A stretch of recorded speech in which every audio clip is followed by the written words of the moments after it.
Nobody wants a fat kid around. Here, behind the sofa. Cousin Sandy and her teenage friends? Whose lap is she sitting on? God, she looks so cute in her Bermuda shorts. Why do I have to be fat?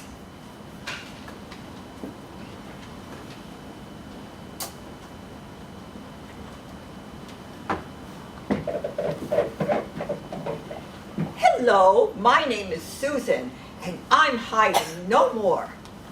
I'm what you'd call outspoken. Run my mouth more than my feet. You may not like what I have to say, but I think you need to hear it. Hey, you say you want to run faster? Well, you gotta drop some weight.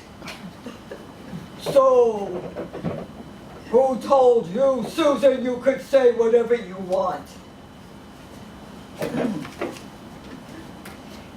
My ladies, women who wrote and spoke the truth with force and courage. They showed me the way, and I will show it to you. May I present Sor Juana Inés de la Cruz, a 17th century Mexican woman who became a nun to escape domestic drudgery and free herself for intellectual pursuit. Her poem,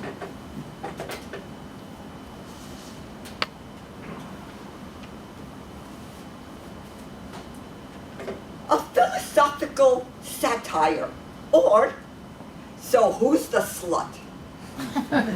Hombres necios, foolish men who chastise women when no blame is due, oblivious that it is you who prompted what you criticize. You strive to topple their defense, and then with utmost gravity you say their careless sensuality accomplished the deed. Your mad presumption knows no bounds.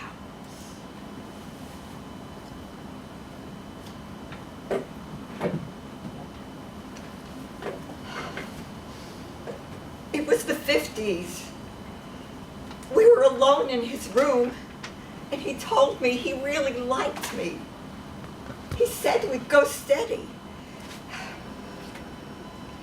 Afterwards, he told all his friends. They called me a slut and made him a hero. Oh, all the girls wanted to go out with him. So where do I turn? To my Jewish family?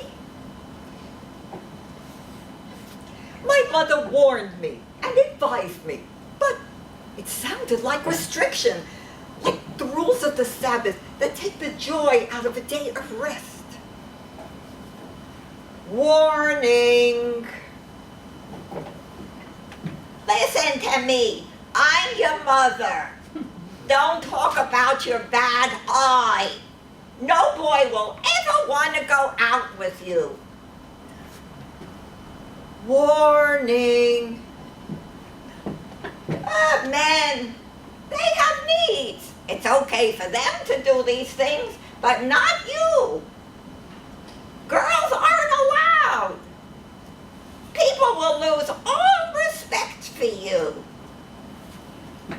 Advice. Morton. He's such a good boy, a nice boy, a nice Jewish boy. You should go out with him. Advice. Go to Brooklyn College, not too far from home. Meet a nice boy, get married. No. I wanted to be free, to spread my wings, to feel pleasure and pain. So I fled her house and set myself adrift on the currents of my life without direction.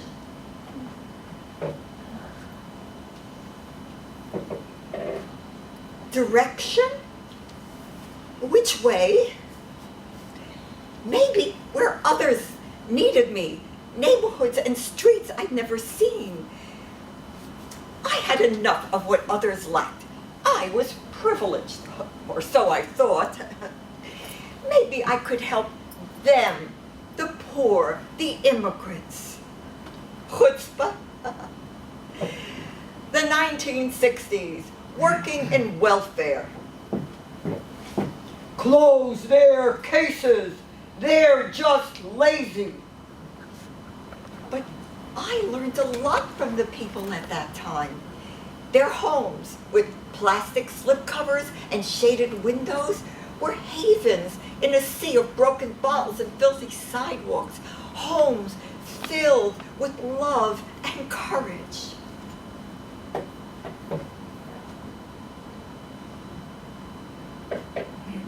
But what if we refused to be victims? What if we didn't agree to be poor? We might have an insurrection, a revolution. 1909. In the shirtwaist factories of New York City, young immigrant women worked in sweatshop conditions. One of these women, Clara Lemlich, rose to speak at a mass meeting of garment workers.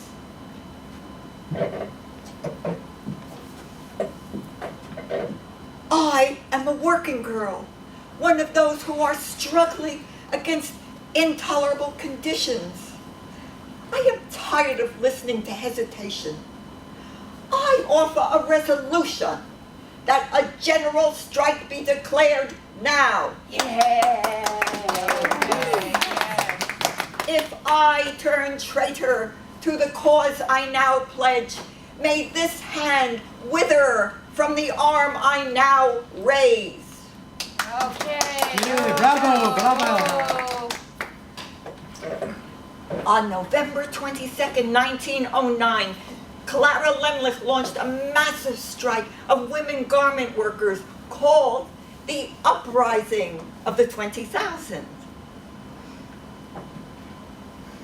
1950s, when I was a child, my dad was never around, too busy working, traveling 2 hours each way, trying to support his family. But he couldn't, not on the salary of a working pharmacist. So he joined the union. Local 1199 went out on strike every year for weeks at a time. My mother said, "Don't trust the union. They're communists, especially Leon Davis, the president."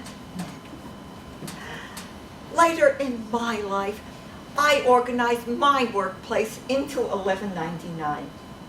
My elderly coworker, who was employed there for 30 years, now had a pension. Agitator, activist, rebel, I was becoming a real pain in the ass. All because of Clara, my dad, and my high school book report on Emma Goldman. Emma, the anarchist. It is said that Jewish anarchists held Yom Kippur balls. Perfect. No chest beating and fasting. But Emma's words lit a fire for me.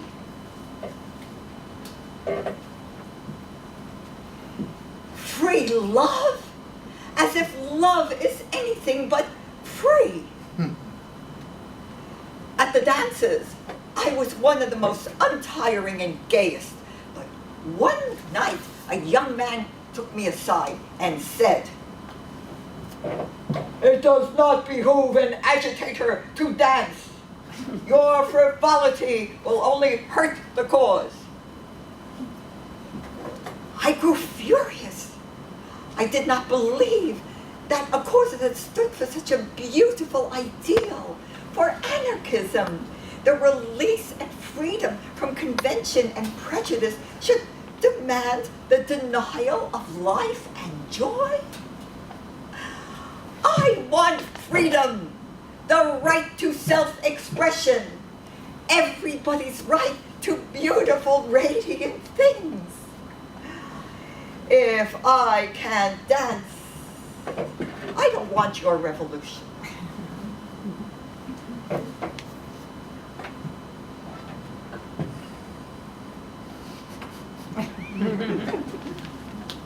Susan, I triumph. Woman, black, Latino, Asian, Jewish, I am nourished by all cultures, all ages, from all times, by all the beautiful, radiant things surrounding me in my wonder-filled New York City and my global village. I run, I sing, I dance. My life is a poem, a song. I'm one of a multitude of phenomenal women.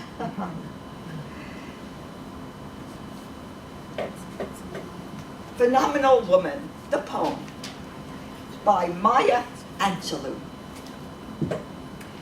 Some ask me where my secret lies. I'm not built to suit a fashion model size, but when I tell them, they think I'm telling lies. I say it's in the reach of my arms, the span of my hips, the stride of my step, the curl of my lips. I am a woman phenomenally. Phenomenal woman, that's me. And here's to all the phenomenal women in this room and the world over.